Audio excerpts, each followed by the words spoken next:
To make changes to emergency contacts, we can either enter Change My Emergency Contact into the search bar, or we can navigate to the worker profile.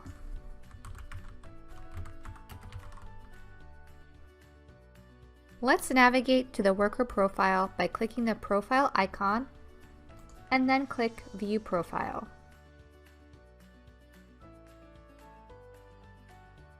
From the worker profile, we'll click Contact on the left panel. You may have to click more to see it.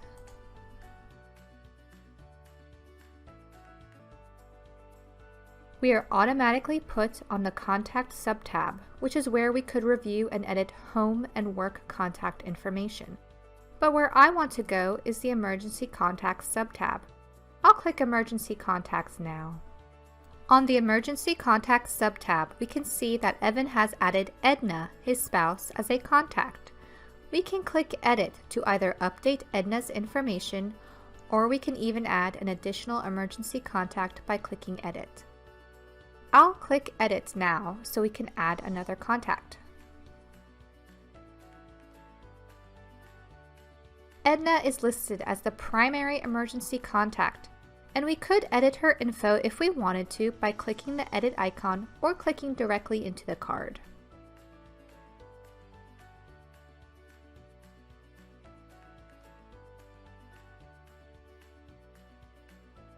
At the bottom, I'll find the Add button for adding an alternate emergency contact. I'll click Add. You can see a lot of fields are available. The required fields are marked with a red asterisk.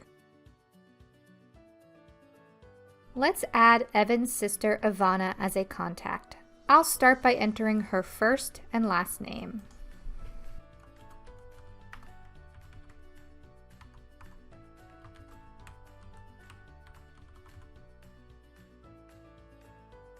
The priority field is used to determine the order in which Evan's contacts should be reached out to.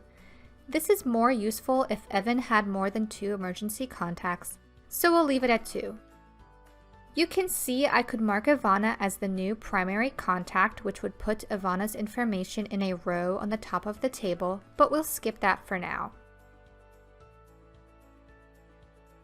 For the relationship field, we'll add that Ivana is Evan's sister.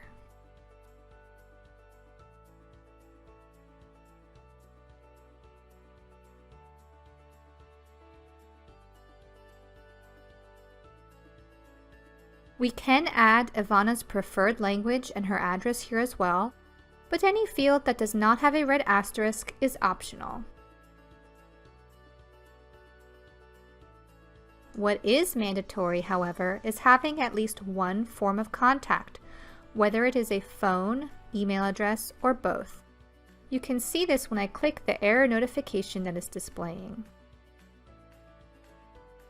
We'll add a phone number.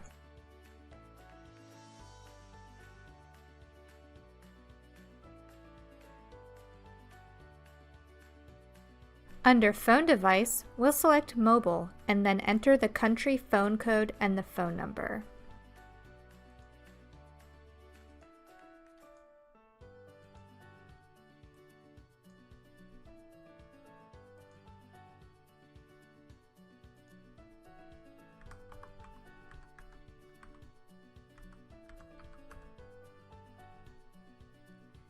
You don't need to add any dashes. Workday will do this automatically once the full number has been added.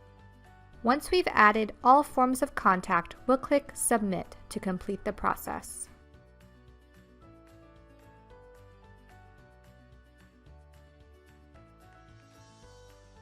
Evan's new emergency contact will be visible through his worker profile under the Contact tab. If I needed to remove one of those contacts, I could do that back on the Edit button where I have the option to remove a contact. Evan is happy with having 2 contacts listed, so thank you for learning more about changing emergency contacts.